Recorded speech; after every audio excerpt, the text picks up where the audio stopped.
అప్పుడేమో మా నాన్న దేవుడు అన్నారు. కాకపోతే ఆయన చుట్టూ దెయ్యాలు చేరాయన్నారు. నాన్న ఆ దెయ్యాలతో జర పైలమని కూడా హెచ్చరించారు. కానీ ఇంతలోని ఏం మారింది? ఇప్పుడు ఆ నాన్నని టార్గెట్ చేసే పరిస్థితి ఎందుకు వచ్చింది? ఎమ్మెల్సీ కల్వకుంట్ల కవిత మండలిలో భావోద్వేగపూరిత ప్రసంగం చూసిన తర్వాత సగటు తెలంగాణ పౌరుడిలో కలుగుతున్న అనుమానాలు ఇంతకిదంతా అనుకోకుండా జరిగిందా లేక కావాలని చేశారా?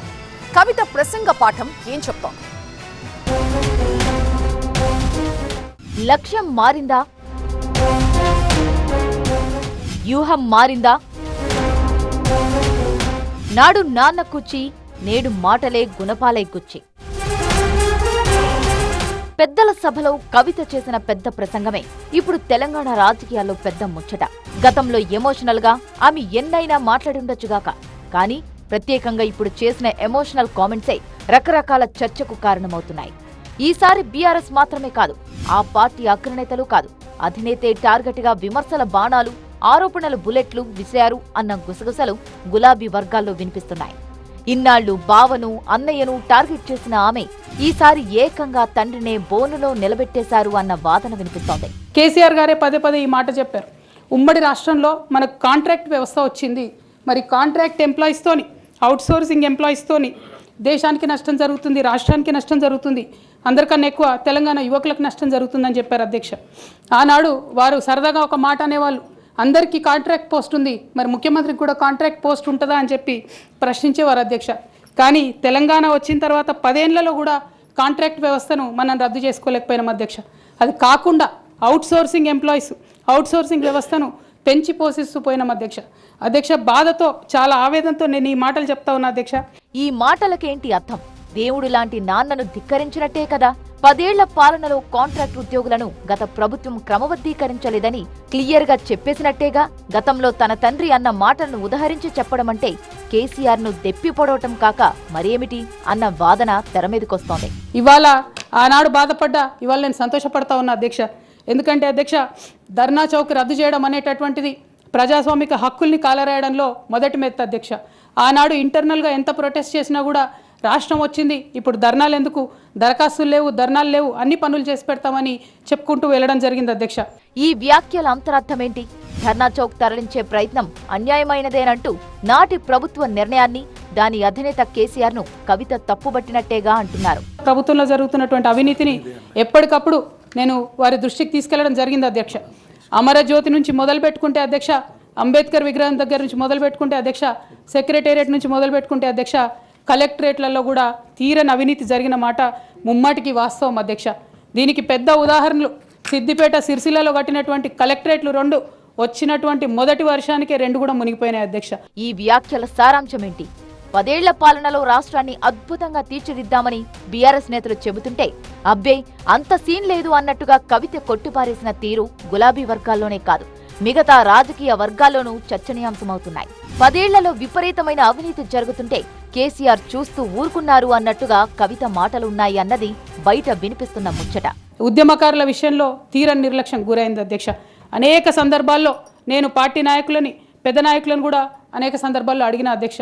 వేరే విధంగా సహకరించకపోతే, వేరే విధంగా వాళ్ళకి హెల్ప్ చేయలేకపోతే కనీసం సీఎం రిలీఫ్ ఫండ్ కింద మనిషికి 10 లక్షలు ఇద్దాం, ఎక్కడోళ్ళు అక్కడ సెటిల్ అయిపోతారు అధ్యక్ష అని కూడా అడిగినాం అధ్యక్ష. అది కూడా చేయలేదు.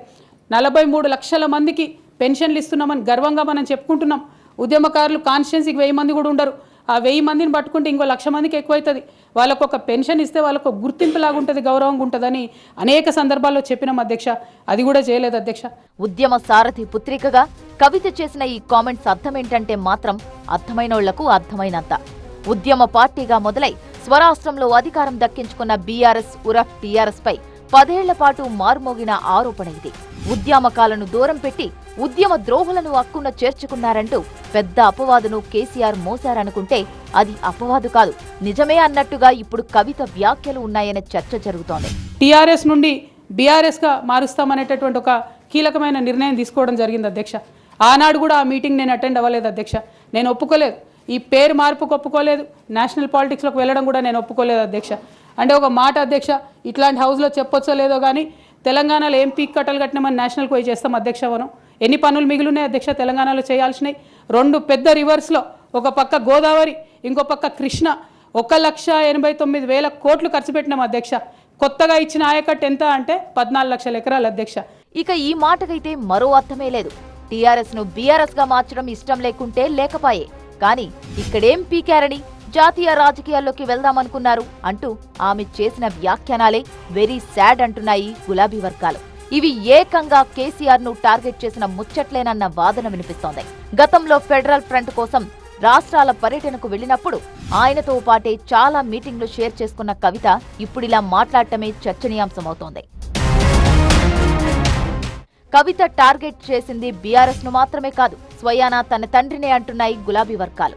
అందుకే ఆమె ఒక్కో ప్రశ్నకు ఒక్కో విమర్శకు సమాధానమిస్తూ సోషల్ మీడియాను హోరెత్తిస్తున్నాయి. కాస్త గతంలోకి వెళ్తే కేసీఆర్ పై ఆమె చేసిన బాధ్యతాయుతమైన వ్యాఖ్యలు, ఓ కూతురిగా ఓ తండ్రిపై ఆమె చూపిన ప్రేమను, జైలు నుంచి బయటకు రాగానే ఫామ్ హౌస్ లో ఆయన్ను కలుసుకున్న భావోద్వేగ సన్నివేశాన్ని తెలంగాణలో ఎవ్వరూ మర్చిపోలేరు. కేసీఆర్ గారు దేవుడు, కేసీఆర్ గారు దేవుడు, కానీ కేసీఆర్ గారి చుట్టూ కొన్ని దయ్యాలున్నాయి. వాళ్ళ వల్ల చాలా నష్టం జరుగుతున్నది. అలాంటి కవిత ఇప్పుడు డైరెక్ట్ గా కేసీఆర్ ను టార్గెట్ చేసేశారా అనే చర్చ మొదలైంది. అయితే భావోద్వేగంతో మాట్లాడుతూ ఆ ఫ్లోలో అలా అనేశారా? నాన్న విషయంలో టంగ్ స్లిప్ అయ్యారా? లేక ఆమె లక్ష్యం, వ్యూహం రెండూ మారిపోయి తాను పార్టీ పెట్టాక తండ్రైన రాజకీయ ప్రత్యర్థే అన్న సంకేతం ఇచ్చారా? ఆమె మాట్లాడిన ప్రతి మాట, అందులోని ప్రతి విమర్శ, ప్రతి ఆరోపణ పరోక్షంగా కేసీఆర్ ను తాకేదే, కేసీఆర్ ను గుచ్చి ఇబ్బంది పెట్టేది. దీంతో తండ్రితోనూ ఆమెకు గ్యాప్ ఏర్పడిపోయిందన్న టాక్ బలంగా వినిపిస్తోంది. అయితే అదేం కాదంటున్నాయి జాగృతి వర్గాలు. గతంలో తండ్రి మీద చూపిన బాధ్యత, ప్రేమ ఆమెలు ఏమాత్రం తగ్గలేదంటున్నాయి. 10 ఏళ్లలో జరిగిన తప్పిదాలను ప్రశ్నిస్తూనే మండలి ప్రసంగంలో తదనంతరం ఆమె చేసిన వ్యాఖ్యలను ప్రస్తావిస్తున్నారు. అధికారం కోల్పోయిన తర్వాత కాంగ్రెస్ పార్టీ వచ్చి ఒక ఎంక్వైరీ చేసింది అధ్యక్ష, ఘోష్ కమిటీ అని. బీఆర్ఎస్ పార్టీలో ఉన్నటువంటి ఏ పెద్ద నాయకుడు కూడా మాట్లాడాడు అధ్యక్ష. కేసీఆర్ గారు అంటే ఎవరు మాట్లాడారు? అదే కేటీఆర్ గారినో హరీష్ రావు గారినో అంటే అందరు లేచి నిల్చొని మాట్లాడతారు అధ్యక్ష. నేను ఒకటే అంటే అధ్యక్ష, ఒక నాయకుడిని నమ్ముకొని, ప్రాంతీయ పార్టీ అంటే ఏంది అధ్యక్ష? ఒక నాయకుడు అధ్యక్ష. ఆ నాయకుడు ఆయన భావజాలం, ఆయన ఐడియాలజీ మీద నడిచేదే ప్రాంతీయ పార్టీ. అది ఎన్టీఆర్ గారు పెట్టిన పార్టీ కావచ్చు, కేసీఆర్ గారు పెట్టిన పార్టీ కావచ్చు. ఆ పార్టీ నాయకుడికే దెబ్బ తగిలితే, ఆ పార్టీ నాయకుడి మీదకే మచ్చ వస్తే పార్టీ మనుగడకే అర్థం ఉండదనేటటువంటి ఉద్దేశంతో ఘోష్ కమిటీ అప్పుడు కూడా నేను ఒక్కదాన్నే జాగృతితోని ధర్నా చేసిన అధ్యక్ష. ఆమె అనుకోకుండా అన్నారా? తండ్రికి తగలాలనే అన్నారా? అవన్నీ పక్కన పెడితే రాజకీయంగా ఈ అంశం పెను దుమారానికి దారితీస్తోంది. కేసీఆర్ పై ప్రత్యర్థులు వాడేందుకు బలమైన అస్త్రాల్ని కూతురు కవితే ఇచ్చారన్న అభిప్రాయం వ్యక్తమవుతుంది. మరి ఈ పరిణామం రాజకీయంగా ఎటు దారితీస్తుందో చూడాలి.